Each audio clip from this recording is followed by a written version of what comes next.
हरियाणा के अपने इस छोटे से गांव में मोहन तकरीबन 4 साल के बाद आया और आने का कारण कुछ और नहीं, उसके पिता रघुनाथ जी की मौत थी, जो इस गांव के सरपंच भी थे। पिताजी की मौत अजीब ही हालतों में हुई थी, ना कोई एक्सीडेंट और ना ही कोई दिल का दौरा। मोहन के लिए ये सब बेहद अजीब था, पर गांव वालों के लिए नहीं, क्योंकि जिस गांव की आबादी 200 की थी, उस गांव में पिछले 1 सालों में 100 से भी ज़्यादा मौतें हुई है और सब लगभग एक ही तरह के मौत मारे गए थे। जहां उनकी आंखें बड़ी बड़ी होकर ऊपर की ओर तनी हुई थी। मोहन जानना चाहता था कि ऐसा क्या हुआ यहाँ जो एक ही साल में इतना कुछ बदल गया। बहुत खोजबीन के बाद गांव के एक चाचा ने उसे पूरी कहानी बताई। आज से तकरीबन 1.5 साल पहले इसी गांव में रहने वाले वीर को सीमा से प्यार हो गया था। गांव वालों को सब कुछ मालूम था और इन लोगों ने दोनों को कई बार समझाने की कोशिश की और फिर गांव वालों ने दोनों को उस वक्त पकड़ा जब दोनों खेत में एक दूसरे में खोए हुए थे और उसके बाद दोनों को गांव के लोगों, गुस्से, जात पात और जाने कितनी चीज़ों को शिकार होना पड़ा और दोनों को पंचायत में पेश किया गया। पंचों का फैसला यही था कि दोनों को पूरे गांव के सामने पेड़ से लटकाकर मार दिया जाए। कुछ पढ़े लिखे लोग इन फैसलों के खिलाफ थे और उन्हें बचाना चाहते थे, पर आधे से ज़्यादा गांव उनके मौत का तमाशा देखना चाहता था।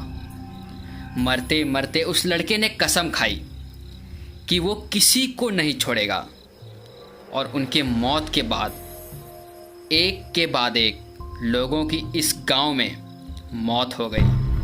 मोहन नए ख्यालातों का था, इसलिए उसे इन बातों पे विश्वास नहीं हुआ और उसने उस घर पे नज़र रखनी शुरू की जहां वो लड़का रहता था।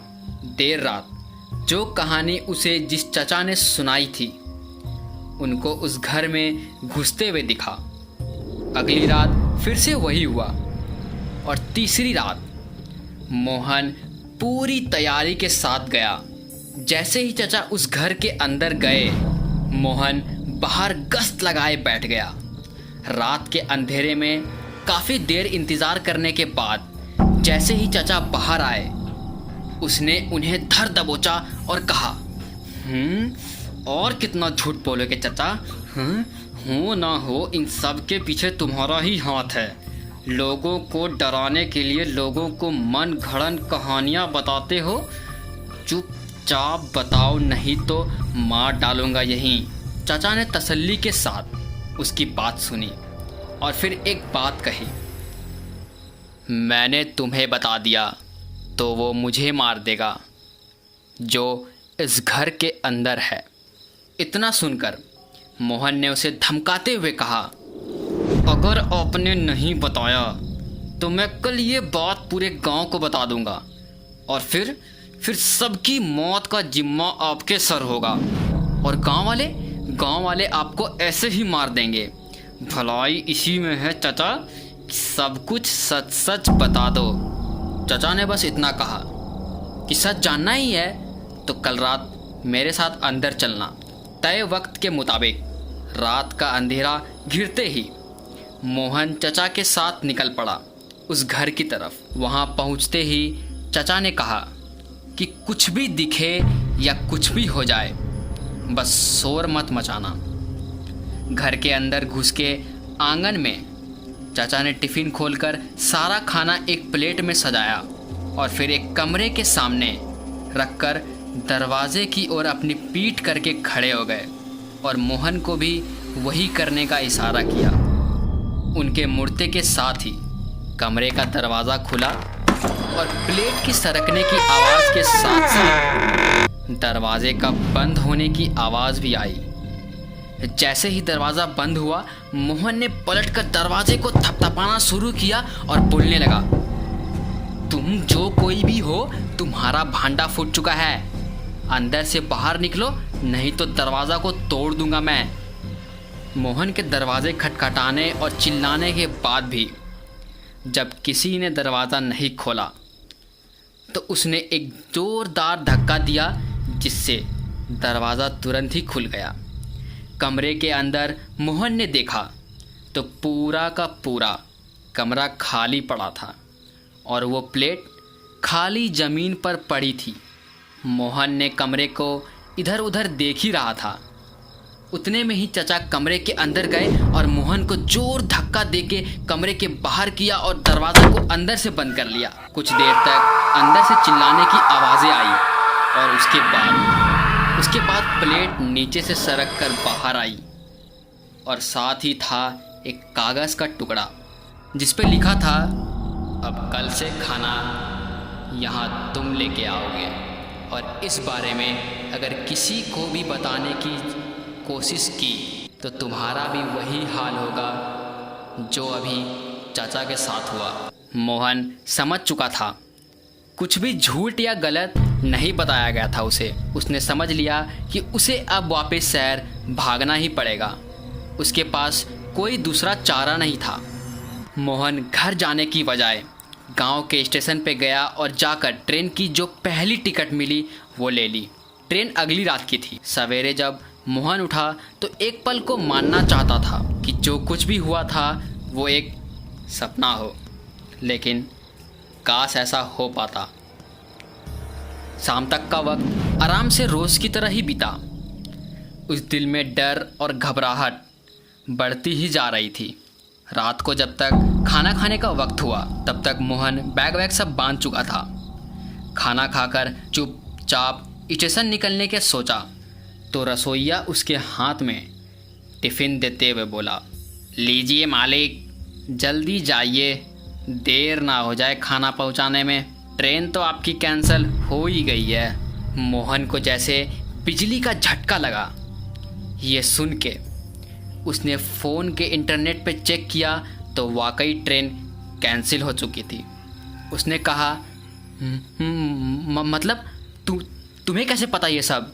रसोइया जरा सा मुस्कुराया और कहा, अरे आपने ही तो कल आके बोला था कि खाना अब आप पहुंचाओगे, तो बीच में ऐसे काम छोड़कर जा नहीं सकते ना आप।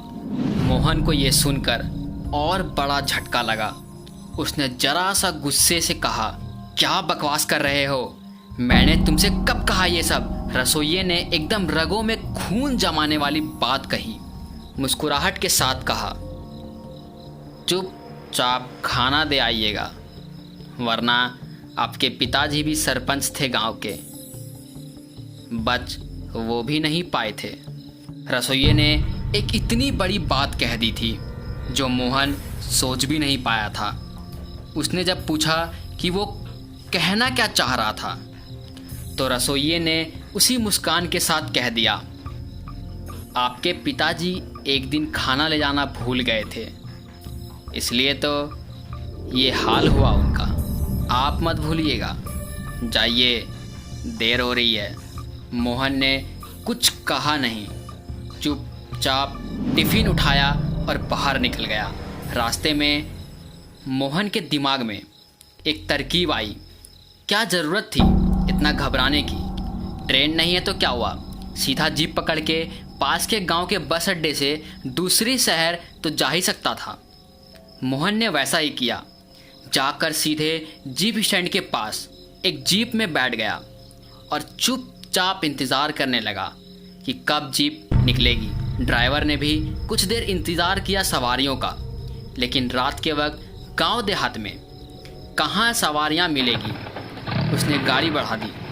तकरीबन 1 घंटे से ज़्यादा लगना था बस स्टैंड आने में, तो मोहन ने गाड़ी में ही सो गया।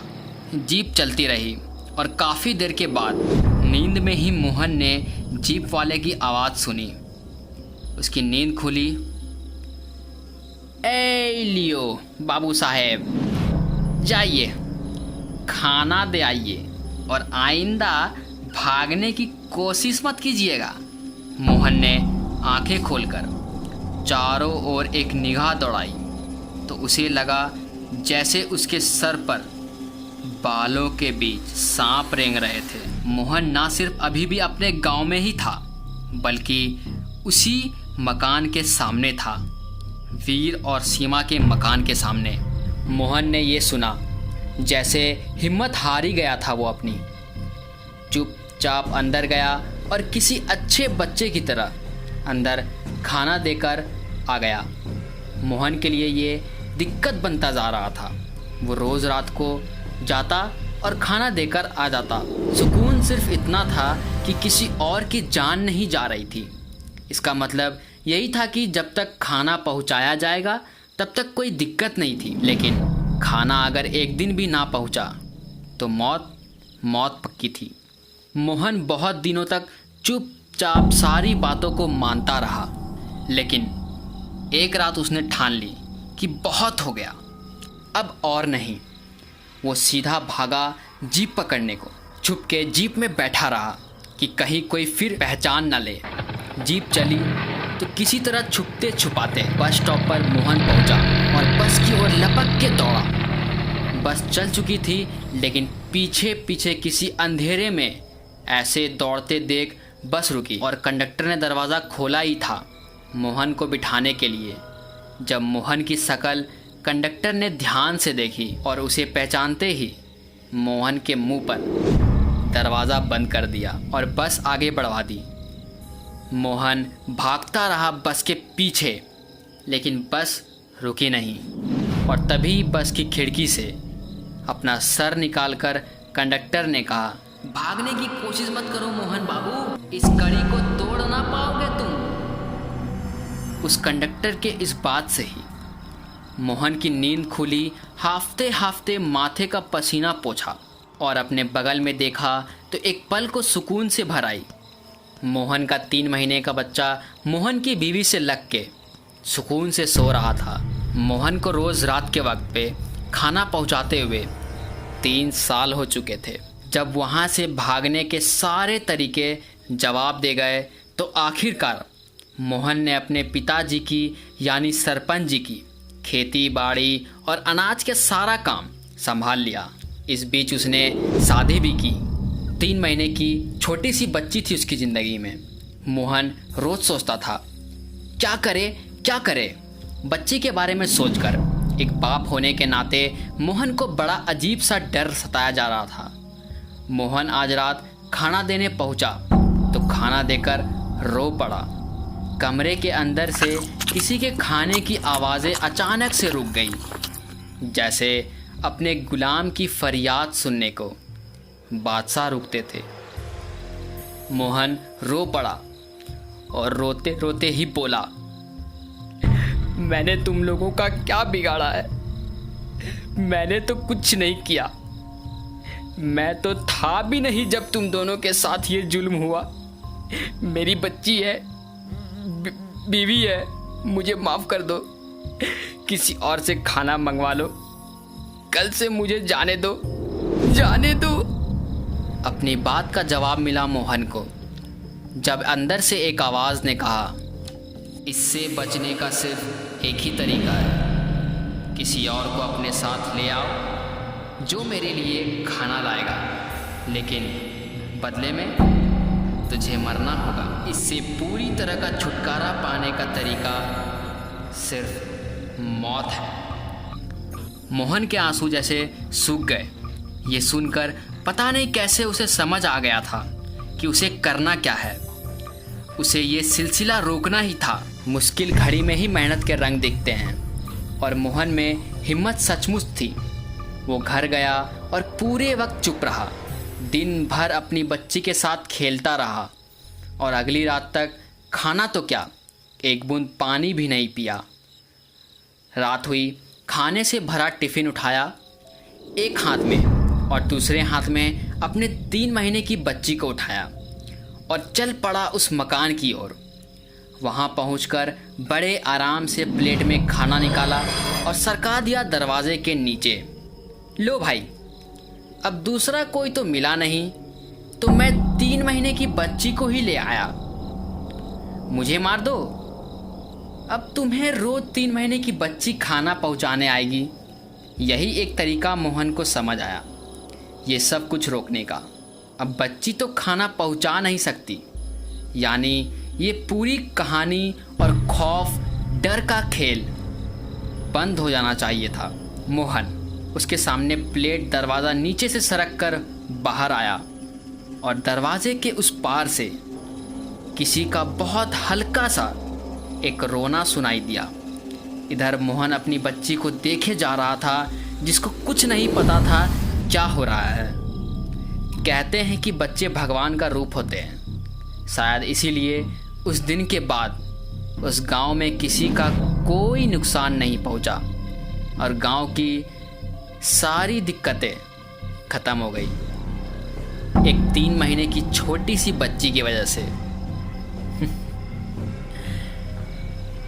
मैं हूँ रॉय और ये था आज का खौफ।